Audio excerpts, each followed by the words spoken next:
laal boo ma laalee naa la dóor fetal boo ma laalee naa la dóor fetal boo ma laalee ma dóor la fetal parce que Cheikh Amadou Bamba boo ma laalee ma fetal boo may laal di wat parce que borom Touba Mbacke ana responsable boo ma laalee naa ko rek boo ma laalee fët parce que Cheikh Amadou Bamba dama ne la fii la ay dëggat ndayam taxaw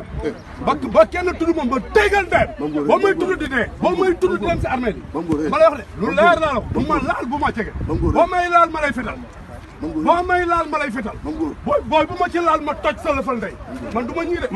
booy bu ma ci laal ma katt ndeyam journaliste yi je vous prends en témoin kon fetal lay journaliste yi nga wax booy bu ma ci laal ma katt sa ndey